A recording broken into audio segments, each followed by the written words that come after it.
Studio 9 is a multi-purpose place. It's a house of brands. We have 4 brands in Studio 9. Each of the brands have their own space where we can show their uniqueness and the DNA of the brand. And when you walk around and you stay in the hay area, you get a feeling of hay and what is the settings for hay. If you move to Verpan, you get a completely different feeling and you get the universe of Verpan. And now here we're sitting in the introduction area and you get a feeling of what is introduction. If you go to the Frandsen area, you'll get a very good feeling of Frandsen. So this is one of the main purposes, that the brands have their own space and we can show them independently and show all the features in the brand. Then secondly, we have a gallery in the beginning of Studio 9. And the gallery is a space for exhibitions. Right now we have the news autumn showing the products that we just have launched. Then the square is a place for events. We do all our own events. We normally do our talks there, but we also do it for external talks. External companies using it as an event. We do it for design talks. We use it with the consulate. So we use it as a place where you can present. And there's not a lot of places you can present for 100 people and they're all sitting comfortable and can listen and see the speaker. So it's a very important, it's like the heart of Studio 9. The playground is where the 4 brands show all the swatches, so all the samples. So this is a place where we invite architects and designers to come in. They can come work with us, sit here. They use it as their workplace, and then we can mix the different brands. They can create mood board for projects, taking in swatches from the different brands and create like a very unique environment for creativity.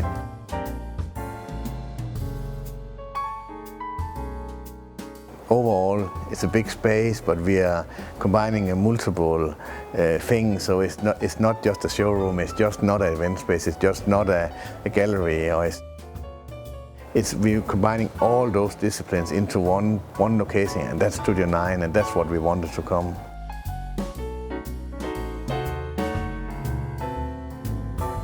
Wanderlust was a word that we used when we designed Studio 9 together with the architects.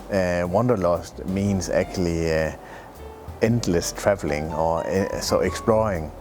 And we wanted to create that same feeling in Studio 9, that when you can walk around here, you can explore things, an endless exploring of the space. And of course it's extremely challenging to take 4 so strong brands and put them together and then still feel like they have their own home and their own space.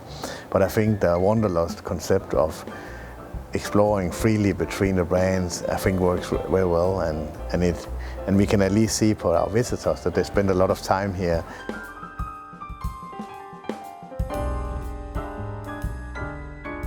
I think Scandinavian design have been popular quite a lot of years in China.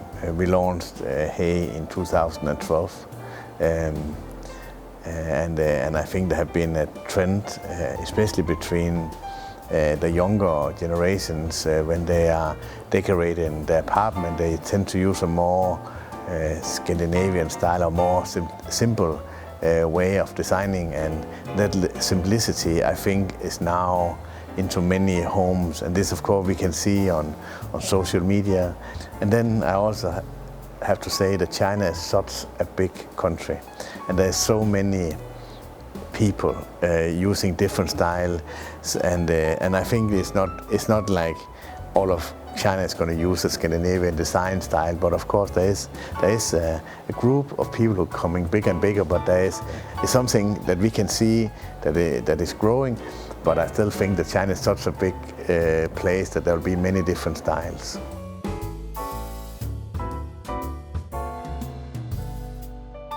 When we opened Studio 9 in November last year, we had the exhibition called the Flying Chapters. It showed a lot, that we have product design in 1928 who can still be fashionable.